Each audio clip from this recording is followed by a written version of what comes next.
Your rent went up, your car insurance doubled, your grocery bill is 30% higher than it was 2 years ago, but unemployment is low, the stock market just hit record highs, and the government says inflation is under control. Something doesn't add up, because while the headlines celebrate economic recovery, something underneath is quietly breaking, and most people won't see it until it's too late. Here are 5 signs the economy is breaking, and almost no one is talking about them. Americans now owe over $1.2 trillion on credit cards.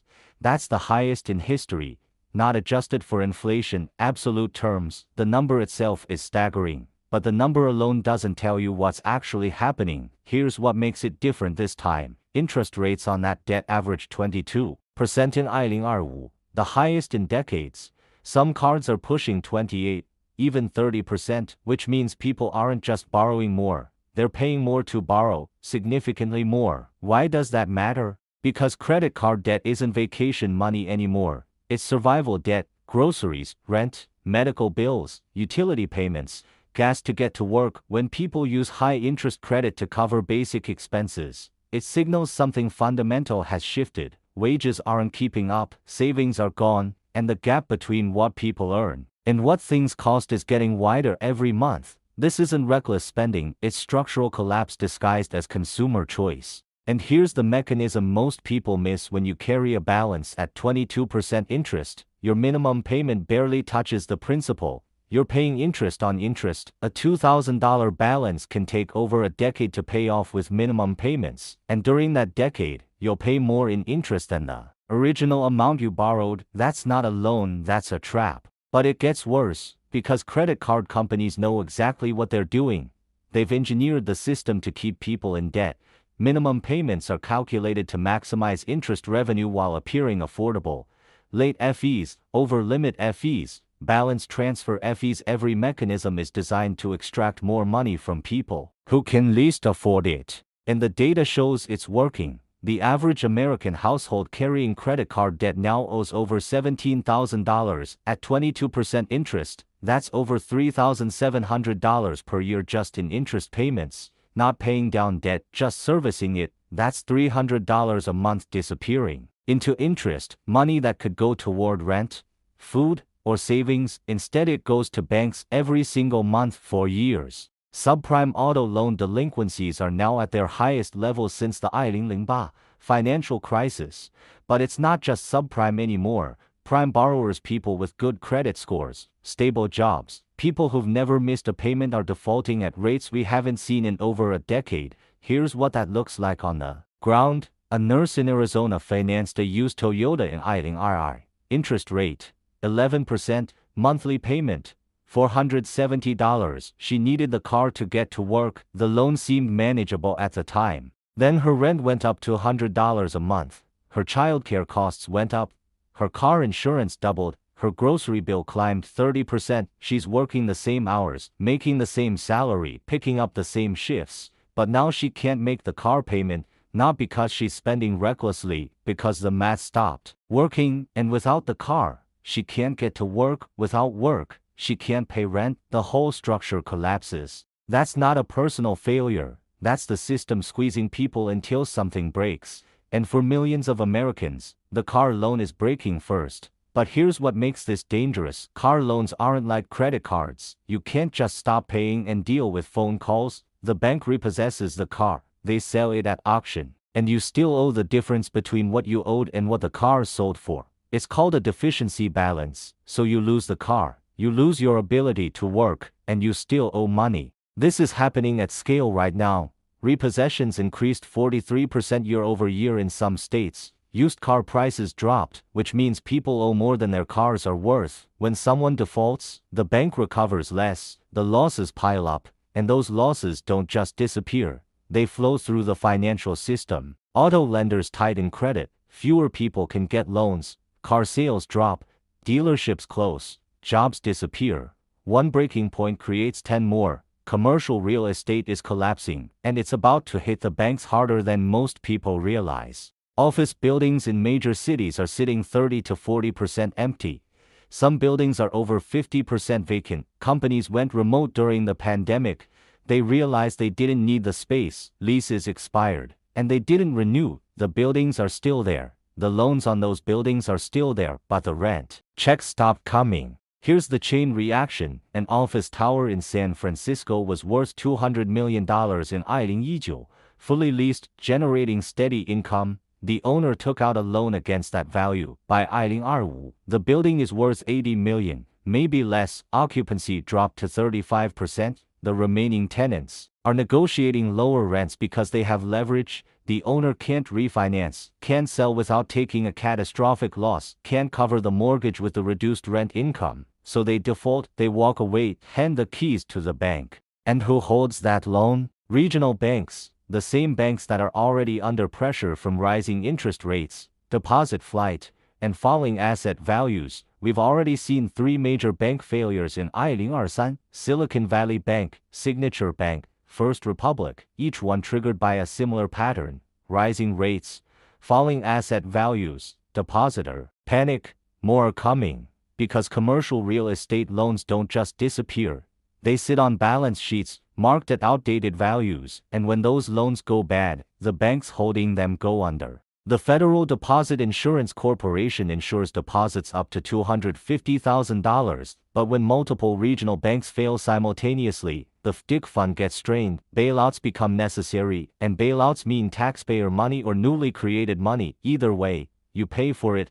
This isn't a real estate problem, it's a banking problem waiting to cascade. And the cascade has already started. It's just moving slower than people expect. The government is spending money it doesn't have, at a pace that cannot continue, and almost no one is connecting the dots to what that means for your money. The US national debt is now over $35 trillion. That number is so large it's almost meaningless. So let's make it concrete. Interest payments on that debt exceeded $1 trillion in 2023.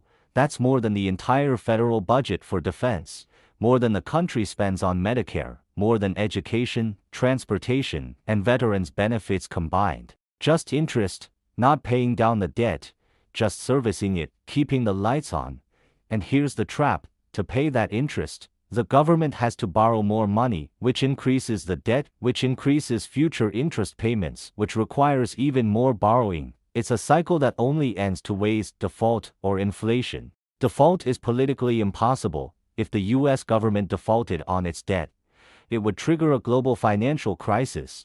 Treasury bonds are considered the safest asset in the world. They're the foundation of the entire financial system. If that foundation cracks, everything built on top of it collapses. So default isn't an option, which leaves inflation. Inflation allows the government to pay back debt with money that's worth less than when they borrowed it. If you borrow $1 trillion today and pay it back in 10 years, but the dollar lost half its value during that time, you effectively paid back half as much in real terms. The government doesn't admit this is the strategy, but it's the only strategy that doesn't trigger immediate collapse. And here's what that means for you. When the government inflates away its debt, it inflates away your savings too.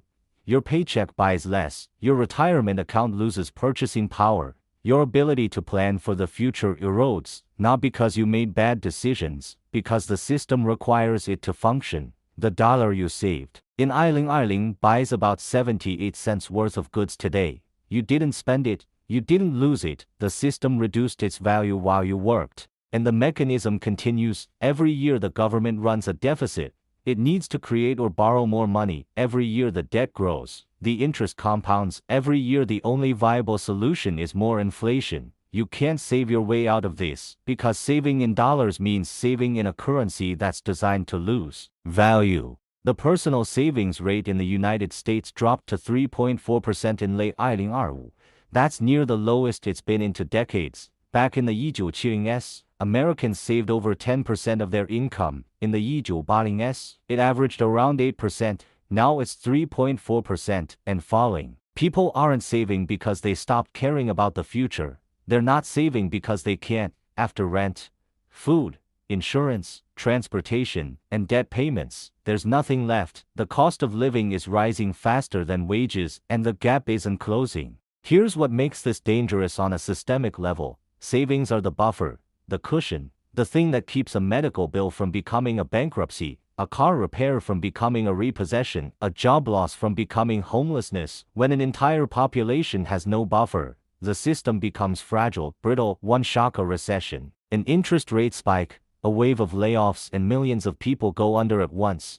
That's not resilience, that's a pressure cooker, and the pressure is building every single day. But here's the part that doesn't get discussed. Low savings rates also mean low investment, because savings are what fund business expansion, research, development, infrastructure. When people can't save, banks have less to lend, companies have less capital to grow, productivity stagnates, which means wages stagnate, which means people save even less. The cycle reinforces itself. And younger generations are hit hardest.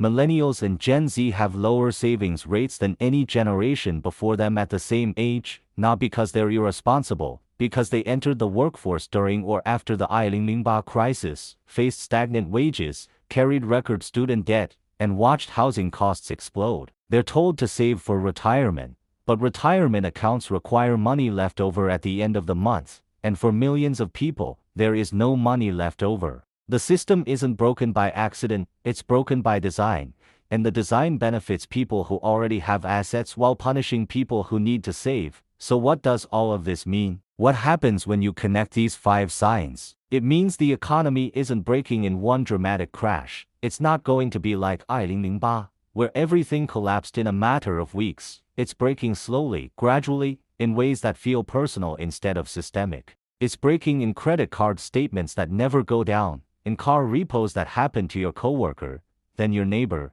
then you, in office buildings that sit empty while property taxes rise, in government debt that compounds silently, in savings accounts that stay empty no matter how hard you work. The headlines won't tell you. This is happening because the stock market is still climbing, because unemployment numbers still look decent, because the signals we've been trained to watch say everything is fine, but underneath those signals, the foundation is cracking. You can see it if you know where to look, in the credit card debt that keeps climbing month after month, in the auto loans that keep defaulting across all credit tiers, in the commercial real estate that sits vacant in every major city, in the government debt that grows faster than the economy, in the savings rate that trends toward zero. These aren't isolated problems, they're connected, interconnected, and they're all pointing in the same direction. The economy isn't recovering, it's breaking, quietly, slowly, systematically. And by the time it's obvious to everyone, the breaking will already be done.